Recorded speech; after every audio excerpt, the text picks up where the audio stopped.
السلام علیکم ورحمۃ اللہ وبرکاتہ۔ الحمد للہ والصلاۃ لأہلہ اما بعد۔ فرمان ہے کہ جب بندہ کوئی لقمہ لیتا ہے تو وہ لقمہ اللہ سے پوچھتا ہے، اللہ اس کے لیے بیماری بن جاؤں یا شفا بن جاؤں؟ تو اگر اللہ کا امر ہوتا ہے تو وہ لقمہ، وہ گھونٹ، وہ دانہ شفا بن جاتا ہے، اور اگر اللہ کا امر نہیں ہوتا تو وہ بیماری بن جاتا ہے۔ گھر میں ایک ہی کھانا سب نے کھایا، ایک بیمار ہوا باقی بیمار نہیں ہوئے، کہنے والوں نے کہا فلاں کھانا کھایا تھا بیمار ہو گیا، تو اگر کھانے میں بیماری تھی تو سب کو ہونی تھی۔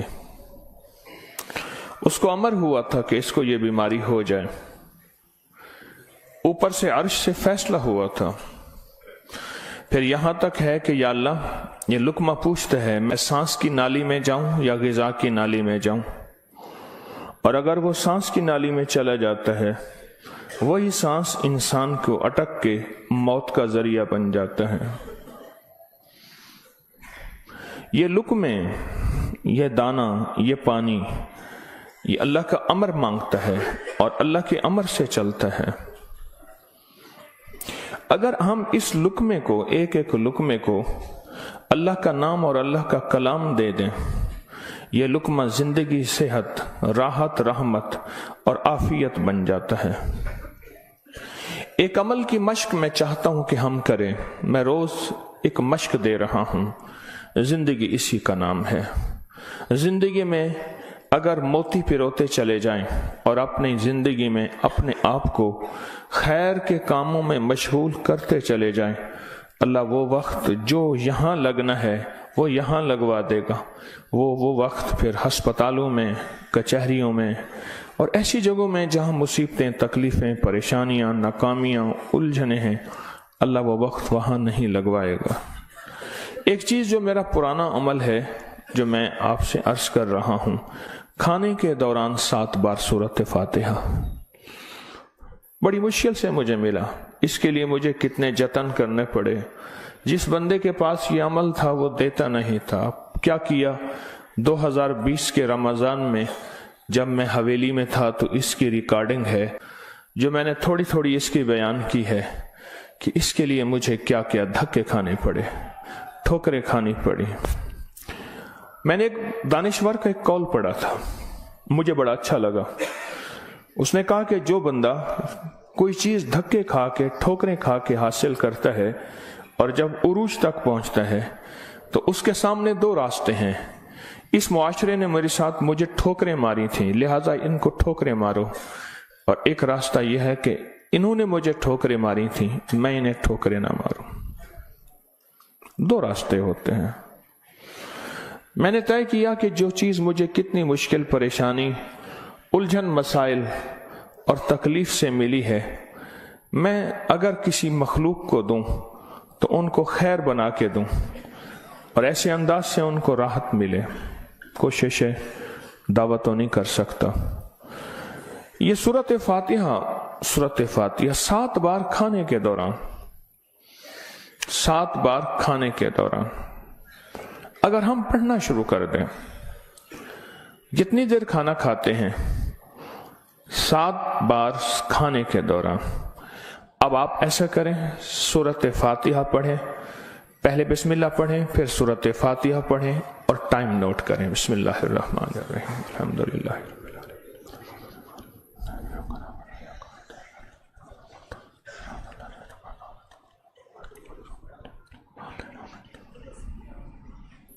جی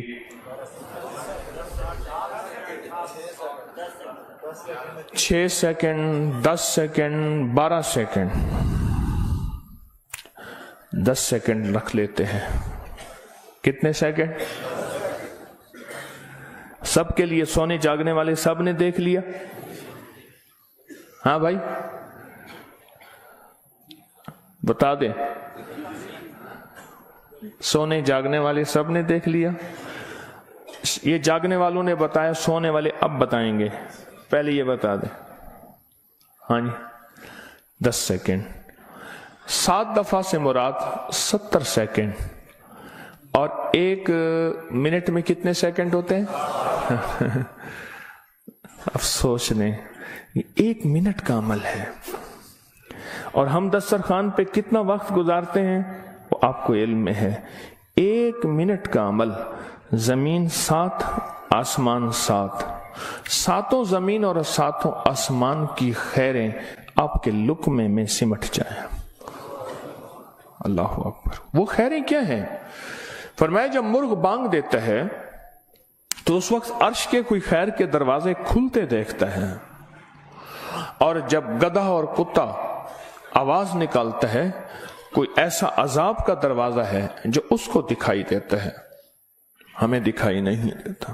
جانوروں کو وہ چیزیں نظر آ جاتی ہیں جو ہمیں نظر نہیں آتی، جانوروں کو وہ چیزیں نظر آ جاتی ہیں۔ پھر اس لقمے کو چھیننے کے لیے مخلوقات، حیرت انگیز مخلوقات ہیں۔ ایک صاحب مجھ سے کہنے لگے، میں نے بہت عرصہ آپ کا وظیفہ پڑھا، یا علیم علمنی، یا خبیر یا وہاب حبلی من اسرار الدنیا والآخرہ۔ کہا کہ میں نے رات کو ایک تسبیح گڑ گڑا کے پڑھی، اللہ کائنات کے راز کھول میرے سامنے، اللہ کچھ اپنے پردے دکھا، اللہ کوئی ایسی زندگی کا نظام دکھا جو بظاہر اوجھل ہے، ہر آنکھ نہیں دیکھ سکتی۔ اللہ چاہے جن سامنے رکھ دے، اللہ نے جنات کو پردوں میں رکھ دیا، فرشتوں کو پردے میں رکھ دیا، اللہ نے جنت کو پردے میں رکھ دیا، اللہ نے جہنم کو پردے میں رکھ دیا، اللہ نے یہ سارا نظام پردے میں رکھ دیا ہے۔ تو اللہ جل شانہ کے سامنے یہ سارا نظام اللہ نے پردے میں، تو وہ کہتے ہیں میرے سامنے ایک چیز کھلی، مجھے اس نے بہت ساری باتیں بتائیں، بہت ساری باتیں بتائیں۔ ایک بات یہ بتائی کہ جب آپ لقمہ توڑتے ہیں تو اس لقمے کو لینے کے لیے ایسی ایسی انوکھی مخلوق جھپٹتی ہے کہ آپ کے ہاتھ سے لقمہ چھین لے، یا پھر اگر وہ لقمہ آپ کے ہاتھ سے نہیں چھین سکتی، وہ کوئی زہر ڈالے، تھوک کی شکل میں، پیشاب کی شکل میں، گندگی کی شکل میں، اگر اس لقمے پہ اللہ کا نام ہوتا ہے، اس کا یہ وار بھی خطا جاتا ہے اور وہ یہ بھی نہیں کر سکتے۔ اور مجھ سے کہنے لگے یہ جو سورۃ فاتحہ کا عمل ہے، کہا یہ سورۃ فاتحہ کا عمل نہیں ہے، یہ فاتحین کا عمل ہے۔ فاتحین جنہوں نے کائنات کو فتح کیا، جنہوں نے روح کی دنیا کے فاتح بن گئے، کہا یہ فاتحین کا عمل ہے۔ اور یہ فاتحین کا عمل اتنا طاقتور ہے، اتنا طاقتور ہے کہ یہ ایسی مخلوق جو ہماری زندگی، ہماری روحوں، ہمارے جسم، ہمارے کلیجے، جگر، گردے اور جسم کے ایک ایک حصے کے لیے ہماری دشمن ہے، کہا کہ ان کو یہ شکست دے دیتی ہے، یہ شکست دے دیتی ہے۔ بیماریاں کتنی بڑھ رہی ہیں، اب سے پہلے نہ اتنے ڈاکٹر تھے، نہ اتنے میڈیکل سٹور تھے، نہ اتنی دوائیں تھیں، نہ اتنے ہسپتال تھے۔ زندگی میں بیماریاں بڑھتی چلی جا رہی ہیں، اور بیماریاں اور بڑھتی جا رہی ہیں، حد سے زیادہ بڑھتی جا رہی ہیں۔ آخر کیوں؟ اس کو سوچنے کی ضرورت ہے کہ بیماریاں کیوں بڑھ رہی ہیں۔ اور اس سے پہلے احتیاط نہیں تھی کسی کو، یہ جراثیم ہے، اس پہ ہاتھ دھونا ہے، اس پہ یہ سینیٹائزر ہے، یہ فلاں چیز، کوئی خبر نہیں تھی، پر بیماریاں نہیں تھیں، بیماریاں نہیں تھیں۔ اس کی وجہ تھی کہ اللہ کے کلام اور نام کی کثرت تھی، اللہ کے نام زبانوں پہ عام تھا، سادہ لوگ تھے لیکن اللہ کے نام کو لینا جانتے تھے، اللہ کے نام کی محبت ان کے دلوں میں تھی، بیماریاں نہیں تھیں، دکھ نہیں تھے۔ اچھا، پھر یہ لقمہ کھا کے دل میں جا کے کیا اثر کرے گا؟ جس پہ اللہ کا نام نہیں، نفرتوں کا ذریعہ بنے گا، گناہوں کا ذریعہ بنے گا، اور یہ لقمہ جا کے روحانی بیماریوں کا ذریعہ بنے گا، جسمانی بیماری اور جسمانی روگوں کا ذریعہ بنے گا۔ اس لقمے کو محفوظ کرنا ہے۔ لقمہ مل گیا ہے، لقمہ مل گیا ہے، اب اس ملے لقمے کو نوری لقمہ کیسے بنانا ہے؟ اگر نوری لقمہ بنانا ہے تو اپنے کھانے کے دوران پہلے بسم اللہ پڑھ لیا آپ نے، کھانے کے دوران 7 بار سورۃ فاتحہ کی مشق کریں. یہ مشق سے ہوگا، بھول جائے گا. شیطان ایسا بھلائے گا کہ بندہ کھانے کے بعد آدھے دن کے بعد پتہ چلے گا کہ میں نے کھانا کھایا اور 7 بار سورۃ فاتحہ نہیں پڑھی. آدھے دن کے بعد پڑھ لیں، قضا کر لیں، عمل کی قضا کریں، پھر عمل کی قضا کریں، پھر قضا کریں. ایک وقت آئے گا یہ شیطان کہے گا کہ یہ مانتا تو ہے نہیں. ایک بابا جی تھے، گھر سے نکلے نماز کے لیے کیچڑ تھی، پھسلے، گر گئے، کپڑے خراب ہوئے، پھر گئے، کپڑے بدلے، پھر آئے، پھر گرے، پھر گئے، پھر گرے، پھر گئے.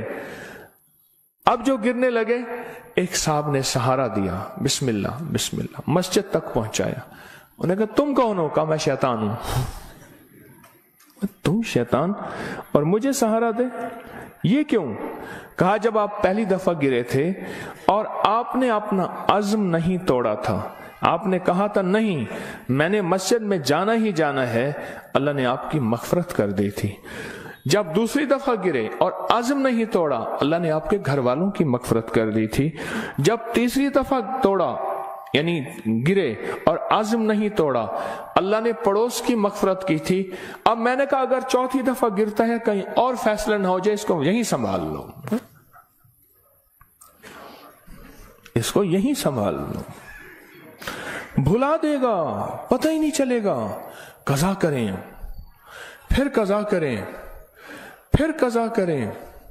مجھے ایک صاحب نے عجیب بات کہی کہ میں 2 چیزوں کی زندگی میں قضا کر رہا ہوں، ایک مال کی، ایک کھانے کی. وہ کیسے؟ کہا جس مال کی زندگی بھر زکوٰۃ نہیں دی تھی اس کی گن گن کے زکوٰۃ دے رہا ہوں، اور زندگی میں جتنے کھانے کھائے تھے ہر کھانے کی سورۃ فاتحہ پڑھ رہا ہوں. وہ عجیب آدمی ہے. بس اصل لگ جائے نا، اصل تو دل میں لگ جائے، اصل دل میں لگ جائے. وہ لگ جائے تو پھر ہر چیز کی قضا ہے. کہا سوچ رہا ہوں کہ اتنے سال ہیں، اتنے سال میں میں نے اتنے دفعہ کھایا ہوگا، یہ اتنے مہینوں کی قضا ہو گئی، پھر اتنے سالوں کی قضا ہو گئی، ہر کھانے کے لیے 7 بار سورۃ فاتحہ. کہا میں نے جب سے یہ عمل شروع کیا ہے، گولیاں ختم ہو گئی، بیماریاں ختم ہو گئی، رزق بارش کی طرح برسا، برکت بارش کی طرح برسی.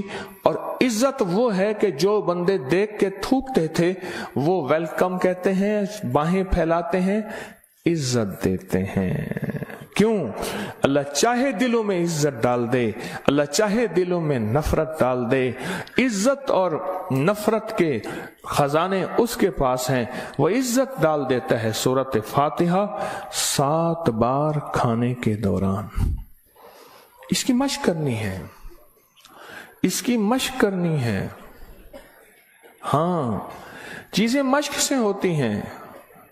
میں چوراہوں پہ کھڑا دیکھتا ہوں، ڈھول والے کھڑے ہوتے ہیں، پیلا چولا پہن کر، کپڑے پہن کر ڈھول بجا رہے ہوتے ہیں. میں نے اس دن بیٹے کو کہا، میں کہ بیٹا دیکھو یہ فارغ نہیں کھڑا، یہ اپنے ذکر میں لگا ہوا ہے. کر ہر دم ذکر الہی، ہوئے دل دی دور سیاہی، یہ لگا ہوا ہے. وہ فارغ نہیں کھڑا، ڈھول بجا رہا ہے، مشق کر رہا ہے. ہمارے ہاں ایک، میں موچی کی دکان پہ گیا، اس کا بچہ جو ہے نا کیل ٹھونک رہا تھا، ایسے ٹھونک رہا تھا کہ میں کہا کیل ضائع کر رہا ہے. اس نے کہا جی یہ کیل ٹھونک رہا ہے، اس نے جوتی پہ کیل لگانے ہیں، یہ اس کی مشق کر رہا ہے کہ کیل کو کیسے ٹھوکا جاتا ہے. آج ٹیڑھا کرے گا، سیدھا کرے گا، کل کو انشاءاللہ سیدھا ہو جائے گا. زندگی میں مشق ہوتی ہے، کرتے کرتے کرتے کرتے ایک وقت آتا ہے کہ انسان اس فن کے اندر کمال، پھر جب کمال ہوتا ہے، کمال حاصل ہوتا ہے، پھر کہتے ہیں کسب کمال کن عزیز جہاں شوی. دنیا میں جینا ہے سورۃ فاتحہ کے لقمے کے ساتھ جینا ہے، سورۃ فاتحہ کے کھانے کے ساتھ جینا ہے، اور سورۃ فاتحہ کے رزق کے ساتھ جینا ہے، اور سورۃ فاتحہ کو زندگی میں شامل کرنا ہے. اور سورۃ فاتحہ ایسا شامل، ایسی کہ یوں لقمہ ہو، بسم اللہ کے ساتھ سورۃ فاتحہ شروع ہو جائے. پھر آپ دیکھیں صحت اپنی، فٹنس، تندرستی، خوش خوراکی، غیب سے دسترخوان وسیع، غیب سے برکت کے خزانے، غیب سے لطف و کرم اور عطا کے خزانے. کیوں؟ جو سارے قرآن میں ہے وہ ساری سورۃ فاتحہ میں ہے، اور جو ساری سورۃ فاتحہ میں ہے وہ ساری ایاک نعبد، اور ساری جو ایاک نعبد میں ہے وہ ساری کی ساری بے میں ہے، اور جو ساری بے میں ہے وہ اس کے نقطے میں ہے. یہ حضرت علی کا فرمان عرض کر رہا ہوں. آپ سورۃ فاتحہ پڑھ کے کھانے کو مزیدار کر رہے ہیں، آپ سورۃ فاتحہ کر کے کھانے کو محفوظ کر رہے ہیں، آپ سورۃ فاتحہ کر کے اللہ سے مزید کھانے مانگ رہے ہیں، آپ سورۃ فاتحہ پڑھ کے اللہ کے خزانوں سے رزق کے دروازے کھلوا رہے ہیں، آپ سورۃ فاتحہ پڑھ کے رزق اور وسعت کے دروازے نہیں نسلوں کے لیے بھی کھلوا رہے ہیں، نسلوں کے لیے. کتنے لوگ ایسے ہیں خود سفید پوشی کی زندگی گزار کے جاتے ہیں، نسلوں کے لیے وسعت کے دروازے کھلوا کے جاتے ہیں. کچھ ایسے ہیں خود تونگری کی زندگی گزار کے جاتے ہیں، نسلوں کے لیے غربت کے دروازے، فقر کے دروازے، مفلسی کے دروازے، دھکوں کے دروازے، در در کی گدائی کے دروازے اور قرضوں کے دروازے، حالات کی مشکلوں کے دروازے کھلوا کے جاتے ہیں. سورۃ فاتحہ پڑھنے والا اپنے لیے بھی اور اپنی نسلوں کے لیے رزق اور وسعت کے دروازے کھلوا کے جاتا ہے. کیوں؟ اعمال پہ اللہ کے وعدے ہیں، پلنے کے بھی پالنے کے بھی. اعمال پہ وعدے ہیں، میں تمہیں پالوں گا، تمہاری نسلوں کو پالوں گا. اعمال پہ وعدے ہیں. اللہ سچا، اس کے وعدے سچے، اس کا حبیب سچا اور سچوں کا سچا، اور ہم سچے وعدے اپنے سینے سے لگا لیں، زندگی میں کامیاب ہو جائیں گے. کیا فیصلہ کیا پھر؟ کوئی مشکل ہے؟ اب کہتے ہیں روز ایک اور نئی کہانی سناتا ہے اور روز ایک نئی مشق ڈال دیتا ہے، اور سارے کے سارے اصل میں یہ ساری کے ساری وہ چیزیں ہیں جو آپ کے لیے خیر کا ذریعہ ہے، جو آپ کی نسلوں کے لیے برکتوں کا ذریعہ ہے، اور جس میں آپ کا دل مانتا ہے کہ واقعی یہ حقیقت ہے. اگر ہم ایسا کر لیں گے دنیا بھی سنور جائے گی، آخرت بھی سنور جائے گی، اور آنے والے حالات میں ہمارے لیے برکت اور خیر کے فیصلے ہو جائیں گے. کیا خیال ہے؟ آج کے بعد پھر اس پہ توجہ ہوگی، اس پہ توجہ ہوگی، خوب ہوگی، اس پہ توجہ ہوگی اور واقعی ہوگی. ہاں وہ کھانا ہی کیا ہے جو سورۃ فاتحہ کے بغیر ہو، وہ کھانا ہی کیا ہے جو اللہ کے نور کے بغیر ہو. ڈاکٹر عبدالقدیر خان رحمۃ اللہ علیہ نے ایک دفعہ عجیب بات لکھی ہے، میرے پاس اس کا حوالہ ہے. کہا ایک بابے سے ملا، اس کی عمر 96 سال، کہتے ہیں آج تک میں نے کوئی بیماری مجھے تکلیف نہیں ہوئی. کہا میں نے اس سے پوچھا تیری صحت کا راز کیا ہے؟ اب ان کی صحت کا راز پوچھیں، ایک دنیا کا بہت بڑا ایٹمی سائنسدان یہ بات کر رہا ہے. کہا میری صحت کا راز پوچھا تو کہا میں نے صحت کا راز، میری صحت کا راز یہ ہے کہ میں ہر دانے اور ہر قطرے پہ بسم اللہ پڑھتا ہوں. ہر دانے ہر قطرے پہ بسم اللہ پڑھتا ہوں، ہر دانے اور ہر قطرے پہ بسم اللہ پڑھتا ہوں. میری صحت کا راز یہی ہے. زندگی میں انشاءاللہ جینا ہے اور صحت مند ہوگے، اور جذبہ صحت مند ہو کے جینے کا یہ ہو کہ اللہ تیری مخلوق کی خدمت کروں گا، تیرے مخلوق کے کام آؤں گا، اور لوگوں سے محبت کروں گا، محبت پھیلاؤں گا، اور محبت کو سارے عالم میں پیش کروں گا. مشکل یا آسان؟ اور وہ جو دعائیں ہیں بسم اللہ علی دینی، سبحان اللہ العظیم، اللہم اجرنی من النار، میں نے آپ کو پڑھانی چھوڑ دی، آپ نے بھی پڑھنی چھوڑ دی ہیں؟ اللہ اکبر. دیکھو یہ ہے سبق، یاد ہے الحمدللہ، یاد ہے. اور سوتے وقت سورۃ اخلاص 3 دفعہ دائیں، 3 دفعہ بائیں، 3 دفعہ، یہ بھی یاد ہے، یاد ہے. اللہ اللہ اللہ آپ کو خوش رکھے، اللہ برکت عطا فرمائے۔ یہ سبق یاد ہے